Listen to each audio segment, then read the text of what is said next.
सहकारी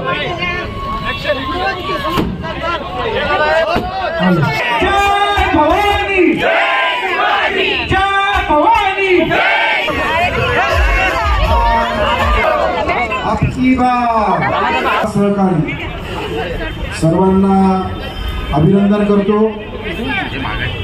साहेबांचं अभिनंदन करूया। भारतीय जनता पक्षाच्या एनडीए वोटर्स आपण धन्यवाद करूया।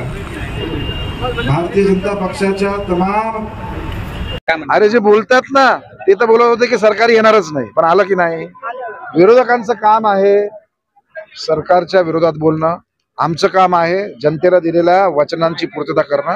हे सरकार 5 वर्ष नुसतं टिकणार नाही तर पुढच्या 5 वर्षानंतर येणाऱ्या सरकाराची पायाभरणी हे सरकार। निश्चितपणे विरोधकांनी जो खोटा प्रचार केला, अपप्रचार केला, मोदी साहेबांनी वारंवार सांगितलं की मी शपथ घेतो, किंबहुना त्यांनी सांगितलं की देव जरी उतरला तरी तो या ठिकाणी संविधान बदलणार नाही, बदलू शकत नाही।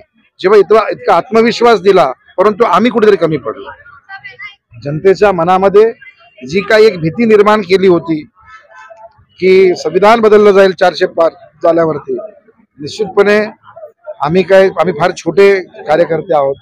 श्रेष्ठ नेतृत्व संपूर्ण भारतवर्षामध्ये वेगवेगळ्या राज्यांमध्ये, वेगवेगळ्या जिल्ह्यांमध्ये वेगवेगळ्या संकल्पना कशा पद्धतीने नकारात्मक झालेल्या आहेत, कशा पद्धतीने प्रचार झाला, अपप्रचार झाला, त्याचा अभ्यास करेल आणि येणारी जी विधानसभा आहे ती बहुमताने या ठिकाणी निवडून आणण्यासाठी आमच्या सर्व कार्यकर्त्यांचं, पदाधिकाऱ्यांचं काम असेल। मला विश्वास आहे की ठेच लागली की माणूस शहाणा होतो।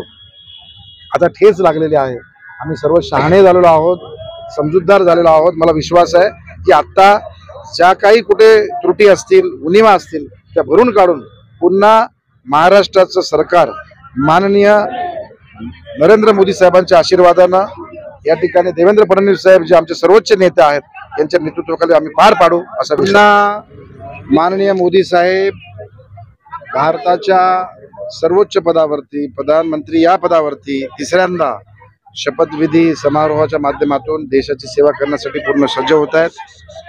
या ठिकाणी एनडीएचं सरकार पुन्हा आपल्या देशाच्या लोकांची सेवा करायला तत्पर होतोय।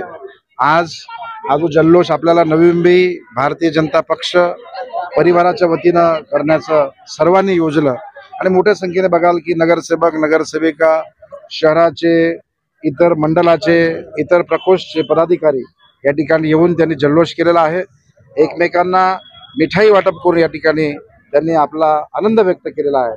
मला विश्वास आहे की आम्हाला थोडंसं दुःख या गोष्टीचं आहे की सीट नक्कीच या ठिकाणी कमी झाल्याचं आम्हाला दुःख आहे। श्रेष्ठ आमचं नेतृत्व या ठिकाणी नक्कीच या संदर्भामध्ये पुढची रणनीती करेल, परंतु मला विश्वास आहे की ज्या पद्धतीनं दोन्ही ज्या सरकारचे 10 वर्ष पूर्ण केले त्याच पद्धतीनं तिसऱ्यांदा सरकार हे जोमानं काम करेल। ज्या ज्या गोष्टी या निवडणुकीमध्ये जनतेला जे आश्वस्त केलेलं आहे की या गोष्टी आम्ही करू, जे मोदी साहेबांनी सांगितलेलं आहे ते एनडीए सरकार पुढच्या 5 वर्षात पूर्ण करेल।